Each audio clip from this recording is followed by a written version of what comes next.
কালের কণ্ঠের দর্শকদেরকে স্বাগতম জানাচ্ছি। আমি সাইদুর রহমান। আমি যুক্ত রয়েছি এই মুহূর্তে পটুয়াখালী জেলার কলাপাড়া উপজেলার নীলগঞ্জ ইউনিয়নের পাখিমারা বাজারে। আর একদিন কিংবা 2 দিন পরই বিদায় নিচ্ছে সিয়াম সাধনার মাস। 1 মাস সিয়াম সাধনার পরেই সারা দেশের মুসলমান সম্প্রদায় মেতে উঠবে পবিত্র ঈদ উল ফিতর উৎসবে। এই উৎসবের রং এখানকার জেলে পল্লীতে এখন পর্যন্ত লাগেনি। আমি যে বিপণী বিতানে দাঁড়িয়ে রয়েছি এর আশেপাশেই রয়েছে অনেকগুলো জেলে পরিবার।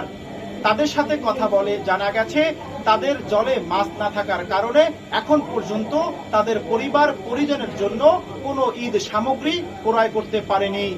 এই বিপণী বিতানগুলোতে গত বছর ভিড় ঠেলে তাদের বিপণী বিতানগুলোতে জমে থাকতো এই এখানকার জেলেদের কারণে, কিন্তু এবারে ঠিক উল্টো চিত্র।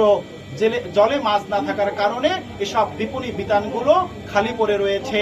দর্শক, কালের কণ্ঠের মাধ্যমে শোনাচ্ছি জেলেদের এবারের ঈদ কেমন কাটবে। ততক্ষণ পর্যন্ত আমাদের সঙ্গে থাকুন।